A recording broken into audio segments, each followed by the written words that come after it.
secured all of our children, Good afternoon. our 2 dogs, our family that was staying with us, and the troopers safely evacuated us from the governor's residence. Last night, we experienced an attack not just on our family, but on the entire Commonwealth of Pennsylvania here at the governor's residence. I want to thank the Pennsylvania State Police for safely evacuating our family, for their bravery last evening, and for their careful leadership of this investigation. I want to thank Harrisburg Fire, their chief, who was personally on the scene and spent time with me and my family last night. He and the other firefighters from Harrisburg ran toward danger to help keep us safe and quickly putting out the fire. I want to thank the Capitol Police for assisting the Pennsylvania State Police last night in ensuring everything was orderly. I want to thank the FBI and our federal partners for their assistance. I spoke a couple hours ago with Director Kash Patel of the FBI. He promised all of the resources of the federal government. He was extremely kind and courteous and thoughtful in his conversation with me.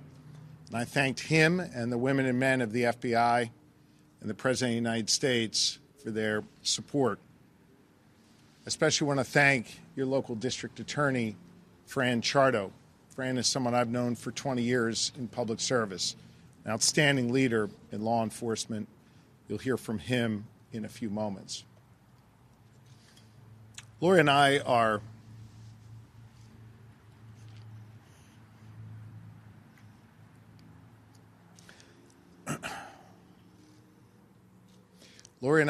overwhelmed by the prayers and the messages of support that we've received from all across Pennsylvania and all across the United States. We've heard from our fellow governors and first spouses. We've heard from several of the former governors of Pennsylvania. We've heard from so many friends and loved ones. And we've heard from so many caring citizens of this great Commonwealth. I want you all to know that your prayers lift us up. And in this moment of darkness, we are choosing to see light. We appreciate the light that you have shined upon us. Pennsylvania State Police, led by Colonel Christopher Paris, will brief on the specifics of what transpired. But we do know that this attack was targeted. We don't know the person's specific motive yet, but we do know a few truths. First, this type of violence is not okay.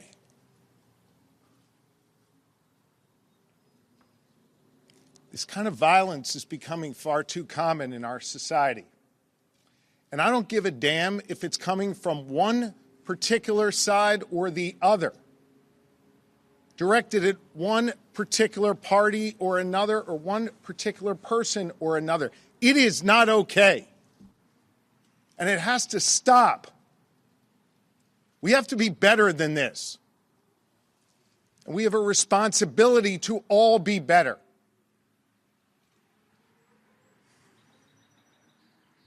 Second, if this individual was trying to deter me from doing my job as your governor, rest assured I will find a way to work even harder than I was just yesterday for the good people of Pennsylvania. Here's a third truth.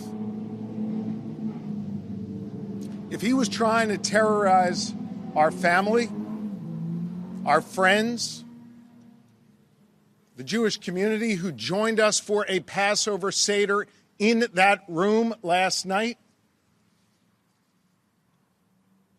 hear me on this.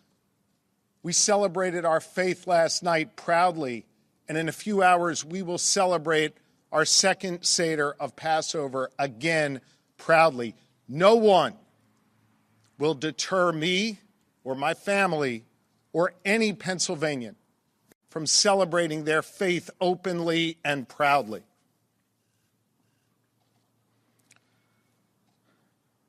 I am grateful to the good people of Pennsylvania for giving me the honor to serve as their 48th governor. I will continue to pour every ounce of my being into this work. I'm going to do my best to be your governor, and right now to be a good husband and father to my family, who are obviously traumatized by what occurred here last night. We are grateful to law enforcement for helping ease some of that trauma thanks to their outstanding work. They were here within seconds, and they did an extraordinary job. Local, state, and federal law enforcement partners.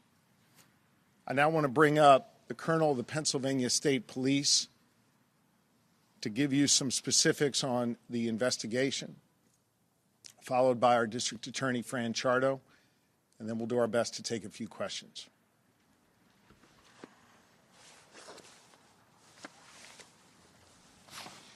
Thank you, Governor. I'd like to begin by saying, on behalf of not only the Pennsylvania State Police, but all of our partners, federal to municipal, that our hearts and prayers are with you and your family during this very trying 14-plus hours. I'd like to start off by preemptively offering that this is still very much very early in a very active and dynamic investigation. And I can tell you that we're pursuing any and all leads.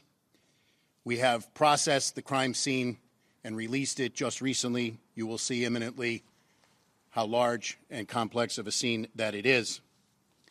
Physical evidence has been gathered and is in the process of being forensically analyzed, both at the State Police Crime Laboratories and also the Cumberland County Crime Laboratory, and I'd like to mention them specifically.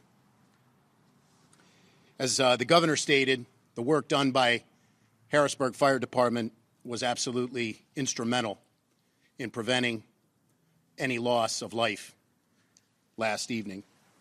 To acknowledge again the Harrisburg Police and the major case team that the State Police was able to put together. So to pause for a moment, that was comprised of and remains comprised of the Harrisburg Police Department, the Capitol Police, our partners from the FBI. I received multiple calls from the FBI SAC of Philadelphia, who happens to be out of country, and yet he took the time to call, as well as his assistant special agents in charge, who are not only here with us, but we've spoken to throughout this incident. I received a call personally from the Attorney General with an offer of any and all support. Received a call personally from the U.S. Attorney acting for the Middle District of Pennsylvania, John Greganis, offering any and all support of the U.S. Attorney's Office. And as the governor said, who you will hear from shortly, the Dauphin County District Attorney, Fran Chardo. So I can confirm at this point, as we put out already, we are conducting an arson investigation, and we are conducting an attempted homicide and aggravated arson investigation. That is the paradigm that we've operated in. A lot of the investigative tasks have focused on the who up until this point. Obviously, we're trying to piece together very early on the exact sequence of events. We were late in coming out here because we were getting rapid information as it was occurring, and I'm pleased to announce that we do have an individual in custody. His name is Cody Balmer, B-A-L-M-E-R, age 38, with a Harrisburg Post Office address.